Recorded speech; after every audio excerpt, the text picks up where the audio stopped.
Leave Cialdini behind and talk about some different information and research on this. The first deals with this question of, if you're trying to persuade somebody, does it make sense to use emotion to persuade them or to use reason? And the answer is, it depends on the situation. The first thing, though, I want to kind of dispel is the idea of, and this is kind of common, where people will think that if you want to persuade somebody, go really hard with the emotion. And there've been some studies that have found results that might be a little bit counter to what you would expect. So in the case of one study they did with dental care, one group was given instructions on how to brush your teeth, basic instructions. The other group was shown really graphic images of tooth decay. And those are pretty hard to look at, right? And so somebody make a case for both. Somebody make a case for instruction resulting in a better checkup later. They have the knowledge of how to do it, or what to do to keep them clean? Is that what you're meaning? Like, Yeah. why that's a reason? Sure. Okay. Good. No, that's all I'm asking for. Okay, somebody make a case for emotion. My wife works at a dentist's office, and she comes home and tells me about the nasty teeth that come in, the price it costs to do it. Yeah. You don't want to be the guy whose visit results in the wife talking about you later. That's a bad look. But it sort of makes sense, right? These both, you could kind of make the case for either one. And you could imagine seeing some horrible tooth decay would kind of prompt you to want to double down on brushing your teeth and stuff. What they found was that in this study, they found that the people who were shown the really awful tooth decay, their dental health was not nearly as good as the group that were just given like basic brushing instructions. And their explanation is one that I agree with, which is that when something is too kind of emotional or gross, you put it out of your mind completely, right? You go too graphic and too disgusting, and it fails to influence people because people don't want to think about it, right? Same thing with a study they did on risky sex. So one group was, I don't remember what the control condition was, but this other group, these were people at risk for problematic sexual behavior. Or I guess I should say high-risk sexual behavior. And one group was shown videos of people dying of AIDS, right? Really like very emotional, hard to watch kind of thing. And then the question was, how committed were they to having safer sex after that? And what they found was that people who saw the really emotional video of people dying of AIDS, they were actually less inclined to down the road to behave themselves. And part of the explanation kind of fits this idea that if you go too hard with emotion, then people will put it out of their minds. They don't want to hear about it or think about it if it's too kind of over the top. Now, there's one exception to this study, just to kind of give you a balanced view, but in one study they showed that this is kind of a laboratory simulation. When people saw really graphic pictures of lung decay, is that the term? Diseased lungs from smoking, that they reported that they wanted to pay less for cigarettes. So that's kind of a minor argument or data point in sort of pointing the other direction. But in general, the idea seems to be if you hit people too hard with emotion, they turn off and you fail to persuade them. Isn't that a weird question? Like, who would say I want to pay more for cigarettes? Wouldn't everyone always say they want to pay less for cigarettes? Right, so in this case, it was like, how much, you see these pictures, and then you get to the end of the study, you see these pictures or not, depending on the condition, you get to the end of the study, and it's like, how much would you pay for cigarettes? And there's a sliding bar, and you indicate. So it's not really, it's not a great study, but just to kind of give you the full spectrum of data. Thanks for asking that question. So strong fear doesn't work, but weak fear does work. So you don't want to go over the top and make people want to vomit. But if you can make them feel like, oh, this would be bad, and this is what political ads are. Right? We're going to spend a day talking about negative advertising. But this is why negative ads persist. Everybody says they hate negative political ads, but that's almost all you see, and the reason is that it works. They don't go too far, for the most part, and so they seem to work in persuading people. There's one kind of political ad historically, and I should know this better, but does anyone know the ad that went, kind of the famous ad from the 60s that went too far, the political ad? It's this a bunch of kids like playing in flowers, and then there's a nuclear bomb that goes off in the background, and it's like, Oh, what happened to the kid?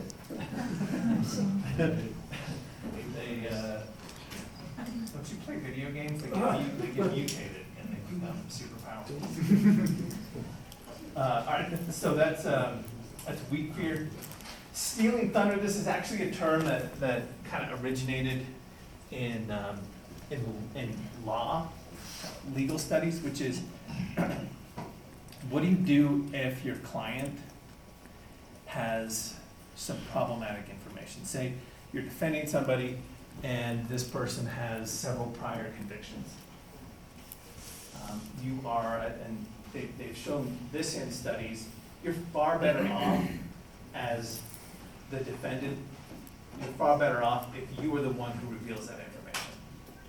Right? That's called stealing thunder, because that would be like the best case. That would be some strong evidence that the prosecution could give, but if you're the one to give that, it dramatically decreases the impact that that negative information has.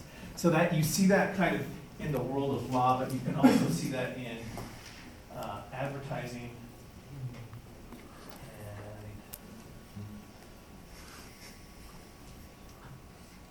here's an example. Let's be completely honest. No company wants to go through this. But we're not witnessing the end of the American car. We're witnessing the rebirth of the American car. General Motors needs to start over in order to get stronger. There was a time when 8 different brands made sense. Not anymore. There was a time when our cost structure could compete worldwide. Not anymore. Reinvention is the only way we can fix this. And fix it we will. So here's what the new GM is going to be. Fewer, stronger brands. Fewer, stronger models. Greater efficiencies, better fuel economy, and new technologies. Leaner, greener, faster, smarter. This is not about going out of business. This is about getting down to business. Because the only chapter we're focused on is chapter 1. All right, how is that stealing thunder? They're not letting their competing companies paint it in a bad way. Right. Yeah, they were going through something embarrassing. They were going through bankruptcy, and they're much better off to be the one describing the bankruptcy than their competitors. Right? So that, again, that's a term that kind of comes to us from legal studies, but it works in advertising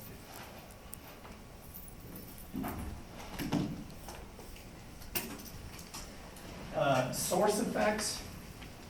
This is the idea that different people, you've heard probably It's not what you say, I said, how you say it, right? This is the idea that it's not what you say, it's who says it, that it's the source. So it's not the words necessarily, but the source. You know, because different people express themselves differently. But the source can have a powerful effect on how you perceive that person's message. And a couple of examples of this. Credibility, this is where people tend to be more persuaded when somebody shows that they have expertise or credentials. You know, when we have guest speakers to this university, you know, people who come to talk about business, it's a little bit poor form to stand up and talk about your own accomplishments, right? So how do we get around that? There's like a moderator that introduces the person first and talks about the great stuff that person has accomplished. Exactly, yeah, so you have somebody else talk about your accomplishments, and that sort of sets the expectation that you're an expertise, and then what you say has more impact. We got, so you've probably seen a version of this, but. Hello, I'm Dr. Loretta Seraldo, board-certified dermatologist and author of 6 Weeks to Sensational Skin. This clip is about proactive acne treatment. Okay, that's all you need to see, but this is just an example of what establishing credibility looks like, right? Here are my credentials, this is why you should pay attention to me. How is this different from smuggling authority, which we talked about under Cialdini's principles of persuasion?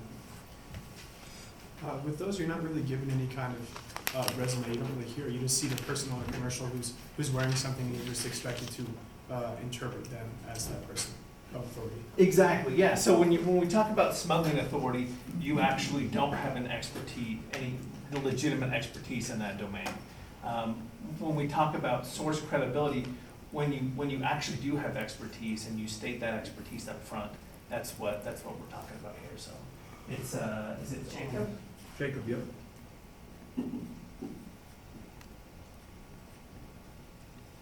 A couple other things, just kind of interesting.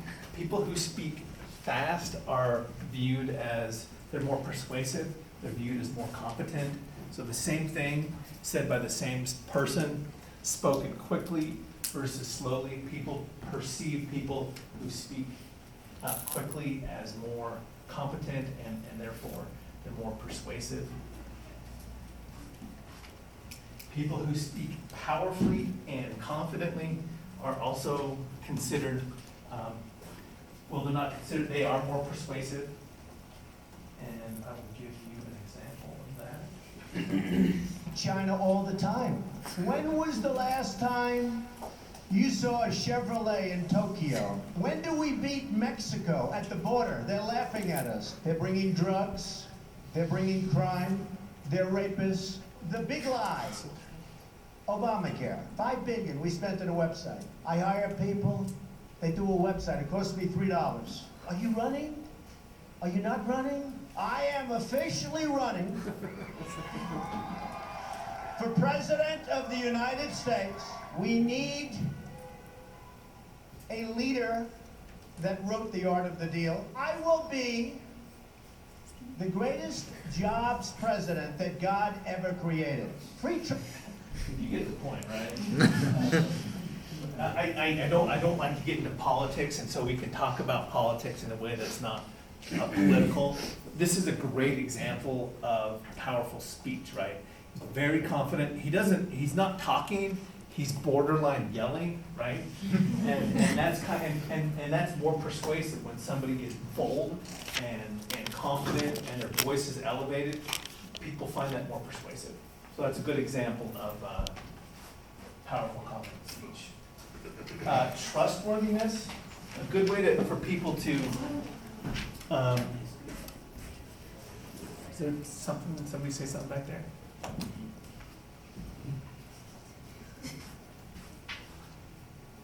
Really? I just said that's how I should deal with my wife. Oh. But then I thought better of it, I shouldn't say it out loud. I don't want everyone in the class to think I don't respect my wife. But then you called on me, and here we go.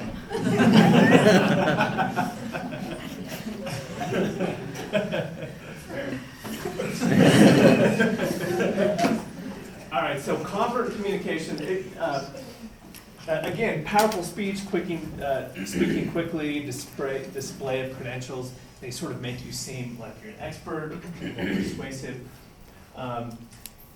Covert communication is a way to make you seem more trustworthy, and you're more persuasive because people think they can trust you more. Covert communication is what it sounds like. I used to do X and now I do Y. I used to use, I used to have an iPhone, and now I have a Samsung, right? That's covert communication. I did this, and now I've changed my position. I do this other thing. Why do you think that's persuasive, Roberto? Well, there's like that Verizon guy, right? He works for Sprint now or something. And so like they kind of make fun of like Sprint got him to do commercials, and now people come up to him like in the commercial like, yeah, that Verizon guy. He's like, yeah, but now I do Sprint because it's kind of a powerful tool to say that this inside knower who knows Verizon pretty well now is going Sprint is better than Verizon. Yeah, yeah. Let me look that up real quick. Oh, I used to ask if you could hear me now, Verizon. Not anymore. I'm with Sprint now. Because guess what? It's 2016 and every network is Sprint. In fact, Sprint's reliability is now within 1% of Verizon. And Sprint saves you 50% of most Verizon, AT&T, and T-Mobile rates. So I switched to Sprint, and millions more have too. Can you hear that? Don't let a 1% difference cost you twice as much. Switch to Sprint today. So why do you think this, I don't actually think this is a particularly good advertisement, but why do you think this works in general, the idea? I used to use, Jake? Yeah, just because like obviously people perceive him as like an expert in that field, and so like if he was willing to switch, it's kind of like, oh wait, like what does he know that I don't know? Like why was he willing to switch? And so he's probably like, what's the difference, I guess? Good, there was a hand over here. I'm just gonna say, in person-to-person sales, like it gets on their level, and then you can bring them up to where you want them to be. Yeah, I think this is probably especially effective person to person. You know, imagine a car salesman who's like, yeah, you know, I used to drive what you drive, and now I drive this. The idea is, you know, this person switched for a reason. There's got to be a reason for the switch. Any others? No, You Celine? can learn from their experience, so they already did it, so I don't have to go through that, so I can already go to Sprint, so, because you already checked out the other ones and saw it's bad, so. Good. Rashad? Does this work for smuggling authority as well? So what do you mean by that? You look at him, he used to be a member of a different phone company, and now you look at him, he's with a different phone company, and he's kind of acting like an authority in the sense of saying, hey, look, I was with these other guys, now I'm with these guys, and you can be too. Like, does it, I don't know, it kind of feels like it could be smuggling authority, but I'm not sure. Yeah, well, yeah, because he was kind of, originally, he was he's just an actor, right? There's no And, claim to authority. yeah, he was out of a job, and so Sprint picked him up for because he was on sale. That's kind of how I look at it. Is he, you know, he was not with Verizon anymore, and Sprint found an opportunity, and so I see what you're saying. I think that's probably a good way to describe this as smuggling authority. Really never was a true authority, but it's also a great example of covert communication. I was just gonna say that I have a hard time with, like, celebrities or whatever switching, because it's most likely the other company just paying them more. So. Yeah, It's 100% right. yeah.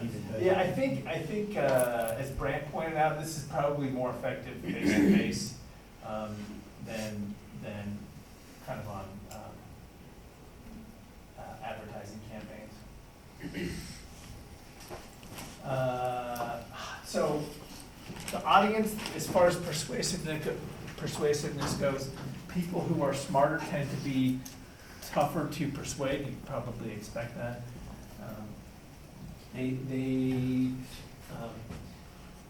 One more effective way to persuade people who are smart is to give them both sides of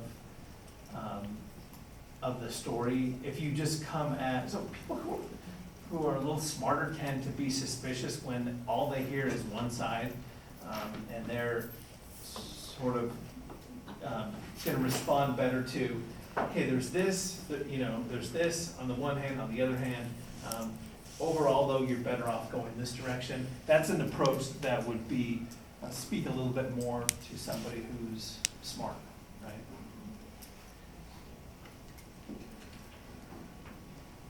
Advertisers talk about kind of two different routes to persuasion, the central route and peripherals. Anyone heard these terms before? Can you talk about what's the difference? Central routes like a direct approach, like, hey, this is my product, boom, you want it. Peripherals just like, here's my product, this celebrity's gonna talk about it, this person does it, this person does it. Do with that information what you want. Good, so, can talk about cola this way. So describe your typical Coke commercial. Happy people. Happy people? What else? Polar bears. Polar bears? Red can, What's that? the red can. Red can? What's their tag right now, their tagline right now? Share a Coke. Share a Coke, is that it? There's always something with happiness, right? It's always about happiness. That's a great example of the peripheral route. Sometimes advertisers will talk about, do you sell the steak or do you sell the sizzle, right? The peripheral route is the sizzle. It's not about the product itself. It's about mood. It's about the atmosphere. That's the peripheral route. The central route is where you talk directly about the benefits of the product. You can sell cola with the central route. How would you do that?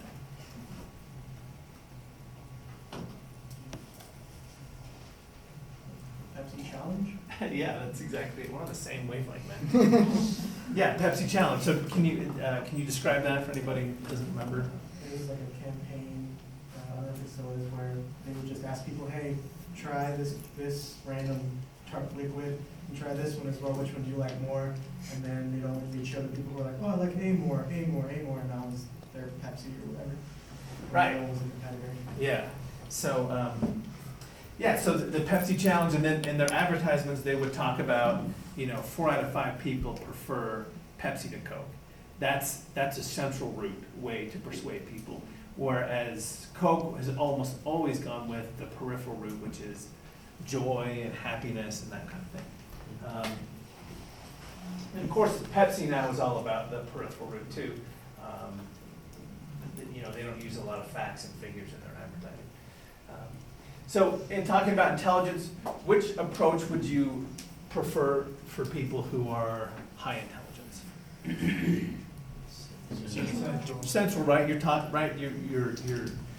they're going to be a little bit more suspicious of appeals that are strictly peripheral. Age. This is. It's saying the younger you are, the easier to persuade. Also, the older you are, the harder you are to persuade. It's another way to think about it. People get kind of. Stuck is the term. They get attached to brands, and somebody in their 60s, or if they have a truck brand that they're attached to, good luck talking about it, right? And this is partly why youth markets are so desirable. Is that's if you can convert somebody to a brand when they're younger, then you've got them for a long time. And This can be, this can lead to some problems ethically, right? Because of trying to persuade children to use products. But do companies target children? Yes. Yes. How do they do it? iPads. How do they target children? TV shows, yeah. Kid shows, their toys. Fun commercials. Yeah, yeah. Animated. Animated commercials, yeah, keep the kids interested. I think, I'll tell you one business that's really good at targeting children is Apple. Most children today can use an Apple device, right? And what do they use them for? Games. Games, right? Kids are drowning in games that they play on Apple devices. I don't think that's accidental. I think that's really good for Apple 10 or 15 years down the road when those kids are making choices, right? Because they literally have been raised on Apple products. They know how to use them, and so they're sort of taking advantage of this idea that younger consumers are easier to persuade. I have some on that. All through high school, Middle Gold Chocolate Milk would donate tons of chocolate milk to the football teams and the sporting teams. So after practice, you always drink their chocolate milk. So still, I'll go to gas stations and get their chocolate milk. Yeah. Getting kids sort of attached to a brand when they're young, that's a huge win for them. And you know, I talked about Apple, but this is something that when Microsoft figured out too, and they aggressively went after universities. So they gave their software to universities for free a lot of times.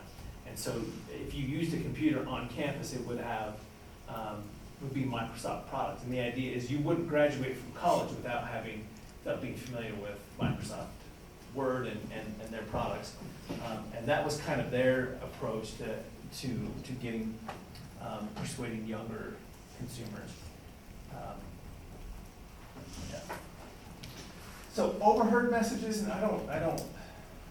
This is one of my favorite things to talk about, and I don't really have quite enough time to do this justice. So I'll just kind of give this an introduction, and then I'll let you guys meet as groups. And when people are, you're trying to persuade somebody to do something, people generally know that, and they're suspicious of your intentions. This is particularly true if it's like a salesperson, a face-to-face. Who here's done retail, where you were paid on commission? What's it like trying to persuade people? Hassle. It's a hassle. What else? I'd say it's an art form, really. To be able to do it, you have to convince somebody slyly without them realizing it as you're progressively going. When I did it, I worked high and low and price-wise, and would just give them the best thing possible and say, but you can get this for like $300 less, and it's almost got the exact same features, and just kind of talk them towards it. And it makes it easier to sell them stuff. So people tend to be suspicious of you when you're trying to sell them things, right? And one of the complaints that I hear from people who work in retail is people don't believe me. I'm telling them the truth, but they don't believe me because they know I'm in sales, and they assume that I'm lying to them or trying to right? And so people have a natural skepticism towards being persuaded. This is known. The technical term for this is bullshit filter, where when somebody's trying to persuade you, you're just kind of automatically a little bit skeptical. But if somebody comes at you indirectly in a way that they don't think that you're trying to persuade them, then you are more persuadable. If they can hit you when your bullshit filter is down, so to speak, you're more persuadable. I'll give you an example of this. What does $20 million get you? It gets you this. What is this? What's that? It is Ellen, and They're all celebrities. Friends, just models. Fancy people. fancy people. This was the most retweeted selfie ever. I don't know if there's been another one that's passed it, but at the time, this was the most retweeted selfie of all time. This was taken at the Oscars. Let me give you another angle on it. This was the camera. This was what you saw at home. Samsung who said that. So $20 million from Samsung to Ellen resulted in the most retweeted phone, most retweeted selfie of all time. So she got $20 million. And you can see it's all over the Oscars, right? She's taking selfies all the time. And this is a kind of overheard message, right? They're not coming at you directly to persuade you. It seems natural. She's using a phone. It's not that crazy to see somebody on TV taking pictures of themselves and with their phone out. And so this works in part because it's not, because it doesn't seem like they're trying to persuade anybody, right? So this is a kind of overheard message.